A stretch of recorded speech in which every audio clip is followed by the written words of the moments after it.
निरसा क्षेत्र में भाकपा माले पार्टी के संगठन विकास को लेकर प्रेस वार्ता आयोजित की गई। वार्ता में माले पार्टी नेताओं ने आगामी योजनाओं की जानकारी दी। प्रेस वार्ता में बताया गया कि चिरकुंडा के सभी वार्डों में पार्टी को मजबूत करने के लिए 50-50 कार्यकर्ताओं को पार्टी से जोड़ा जाएगा। दिसंबर 2026 के अंत में एक बड़ा सम्मेलन आयोजित किया जाएगा, जिसमें भाजपा माले पार्टी से सैकड़ों कार्यकर्ता शामिल होंगे। नेताओं का कहना है कि इस अभियान से पार्टी का संगठन मजबूत होगा और क्षेत्र में विकास कार्यों को भी गति मिलेगी। इस दौरान नेताओं ने बताया कि 15 जुलाई को भाकपा माले पार्टी की ओर से निरसा में बंद पड़े एलिवेटेड रोड के मुद्दे को लेकर विशाल पदयात्रा निकाली जाएगी। निरसा गुरुदास भवन से पदयात्रा निकाला जाएगा। हमारा मांग है कि एलिवेटेड रोड निर्माण में स्थानीय लोगों को रोजगार मिले और यहाँ के व्यवसायों को लाभ हो। पूरे प्रोटोकॉल से निर्माण कार्य का शिलान्यास हो। सभी जनप्रतिनिधियों और अधिकारियों की मौजूदगी में शिलान्यास किया जाए। नेताओं ने कहा कि यह लड़ाई हमारी भाजपा या सांसद से नहीं थी, बल्कि सवाल और लड़ाई हमारी NHAI से है। सवाल NHAI से की जाती है। स्थानीय सांसद इस मुद्दे के बीच में आते हैं तो समझ नहीं आता कि सांसद को इससे क्या लाभ है। नेताओं ने मांग की कि निरसा में एलिवेटेड रोड मजबूत और भ्रष्टाचार मुक्त बने। उन्होंने बरबिंदिया ब्रिज का उदाहरण देते हुए कहा कि कहीं ऐसा न हो कि यह पुल भी भ्रष्टाचार की भेंट चढ़ जाए। स्थानीय विधायक का फर्ज है कि पूरा काम खुलासा और पारदर्शिता के साथ हो। इसी को लेकर 15 जुलाई की पदयात्रा का आयोजन किया गया है। पहला मुद्दा जो है हम लोग 15 तारीख की रखा है जुलूमात। हम तो बोलेंगे नहीं जुलूमात तो पूरा बीजेपी का एक सोच रहा है। ये धनबाद जो है, धनबाद क्षेत्र में हम लोग का यहाँ का विरासत निराश्चर्य जी का शहादत का विरासत है। उन्होंने सोच रहा है माफियागिरी करके यहाँ पर ही करेंगे। इसमें ऊपर से भी इसको मैंने सेंट्रल से भी वो लोग देख रहा है, जो सोच रहा है ये डर खिलाकर ही करेंगे। इसलिए पहले टारगेट यहाँ हम लोग को 2 विधायक है लाल झंडा का, तो पहले टारगेट लिया है निरसा को टारगेट लेके सोच रहा है डर जाएगा। लेकिन ये लोग भ्रम में है। लाल झंडा जो है राय बाबू का टाइम से, उसके बाद माले सब जब हम लोग है, शहादत कोई डरता नहीं है। अगर वो लोग भ्रम में है जो वो लोग करेगा, हम लोग करेंगे। इसलिए 15 तारीख वो लोग जो मार्च कर रहा है, विधायक जी को बोल रहा है विकास विरोधी बोल के मार्च कर रहा है, हम लोग भी मार्च कर रहे हैं। या कल प्रेस कॉन्फ्रेंस भी अब देखे होंगे नागरिक समिति वाला जो किया है। आज बारबंदिया पुल जब गिर गया तो उस टाइम विधायक का आया, जो अपर्णा से मुक्त विधायक था, उनको ही हुआ। हम लोग को यदि एक प्रोटोकॉल होता है, एक निरसा गोविंदपुर में जो हुआ प्रोटोकॉल के ऊपर काम हुआ, निरसा में कहीं नहीं होगा। साथ में ही बात है, उसको 50% बिलों में 50% पैसा में कैसे काम होगा उसका गुणवत्ता में देखने के लिए जिला प्रशासन को भी इस पर ही होना चाहिए। नेशनल हाईवे को अगर ये है, गडकरी जी को भी होना चाहिए जी काम कैसे होगा। उस टाइम इन लोगों ने किसी भी प्रोटोकॉल का पालन नहीं किया। न इसने किसी सांसद को बुलाया, न विधायक को बुलाया, न जिला परिषद के अध्यक्ष को या जिला परिषद के लोगों को बुलाया, न नागरिक समिति को बुलाया। मनमाने ढंग से उन लोगों ने करके चले गए। इसके बाद पता चल रहा है कि उसकी सबसे बड़ी बात है कि ठेकेदार अगर मनमानी करेगा तो उसके पुल के गुणवत्ता का क्या होगा। जो खबर मिल रही है कि 50% लो पर ही लोग लिए हैं, तो 50% लो पर अगर बनेगा एलिवेटेड रोड तो उसके गुणवत्ता की क्या होगी। हम लोगों ने यहाँ भोगा है, बरबंदिया पुल को डेमोलेस होते देखा है बनते बनते, तो क्या फिर यही डेमोलेशन यहाँ भी होगा।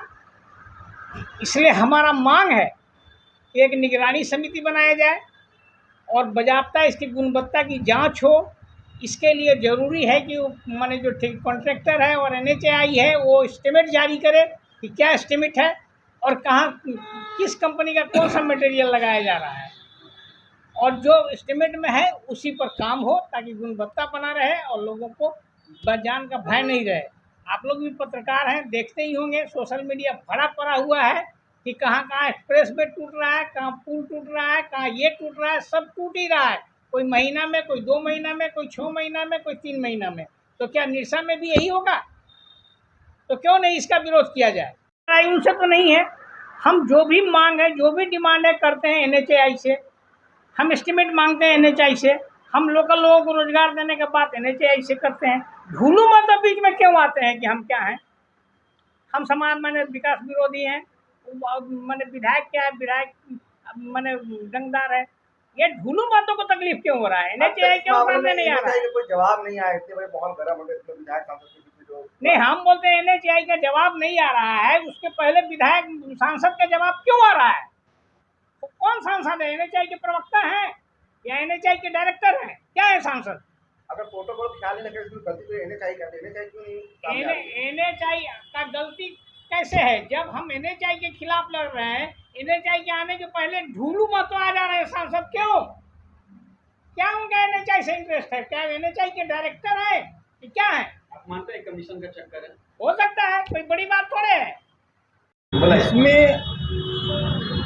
जनता का सम्मान के साथ साथ स्कूल को अगर कुछ होता है तो लोग कहेंगे कि जरूर इसमें विधायक यहाँ क्या कर रहा था, क्या देख रहा था। इसीलिए ये हम लोग का आत्मसम्मान का मामला है, निरसा के नागरिकों का मामला है, आत्मसम्मान का।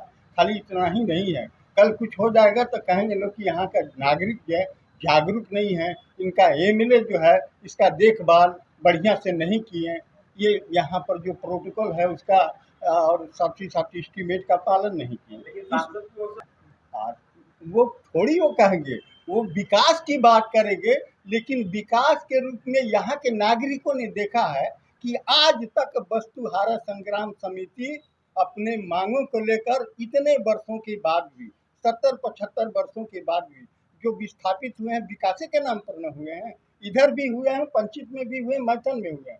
तो ये सब जो है खाली जुमला है, ये एक जुमला है। दरअसल है कि इसमें लूट का छूट जो है उनको मिले, कोई कुछ बोले नहीं, इसीलिए रंगबाज और रंगदार और माफिया तत्वों को ये ठेका मिल रहा है। 15 तारीख का कार्यक्रम क्या है? 15 तारीख को हम लोग का एक पैदल मार्च है जो कि 11 बजे दिन से पार्टी ऑफिस से शुरू होगा, निरसा पार्टी कार्यालय, निरसा सीपीआई में निरसा गुरदास भवन से वो शुरू होगा और वो आपका कार्यस्थल तक वो पैदल मार्च किया जाएगा। इसका मेन मुद्दा है, अभी हमारे वरिष्ठ सब कॉमरेड साथी लोग बताए हैं, मेन मुद्दा एक ही है कि आपका जो यहाँ जो जब निरसा एलिवेटेड फ्लाईओवर का जब शुरुआत हुआ उस समय प्रोटोकॉल का ध्यान नहीं दिया गया। उसके बाद उस कारण में जब हम लोग विरोध किए, विरोध के बाद हमारे माननीय विधायक जी के ऊपर बहुत सारा कटाक्ष किया गया, बहुत गलत सलत ढंग से उनके साथ पेश आया गया। हमारे धनबाद के जो माननीय सांसद जी हैं वो बार बार, एक बार नहीं है, 10 बार प्रेस कॉन्फ्रेंस करके जो नहीं बोलना वो बोले, जो कि आपका सम्मानीय चीज़ नहीं है। और जहाँ तक का सवाल है कि आप इतना बड़ा एक प्रोजेक्ट है, प्रोजेक्ट का आप कोई एस्टीमेट नहीं दिखाइएगा नागरिक को या जनप्रतिनिधि को, या शिलान्यास के समय आप किसी को बुलाइएगा नहीं, वहाँ का लोकल मुखिया को आप नहीं बुलाएं, आप ना जिला परिषद को बुलाएं, ना विधायक को बुलाएं, सांसद खुद आए, कोई भी प्रोटोकॉल का मेंटेन नहीं हो पाया। और गुणवत्ता का सवाल में आपका जो एस्टीमेट है वो एस्टीमेट दिखाइए, गुणवत्ता अगर उस पर पालन नहीं किया जाएगा तो बाराबदिया पुल की तरफ ही जा सकता है। उसके बाद हम लोग आगे का हम लोग का प्रोग्राम है सम्मेलन का, सम्मेलन हो जाएगा। उसके बाद जिस टाइप से हमारे वरिष्ठ सभी लगे हुए हैं, जो कार्यकर्ता हमारे जो एक्टिव कार्यकर्ता लगे हुए हैं, मेरा पूरा भरोसा है कि 2026 का दिसंबर तक हम लोग हर एक वार्ड में 50-50 सक्रिय कार्यकर्ता हम लोग तैयार कर लेंगे और हर एक वार्ड में हम लोग एक लोकल कमेटी बना के 21 लोकल कमेटी का हम लोग पूरा करेंगे। धन्यवाद।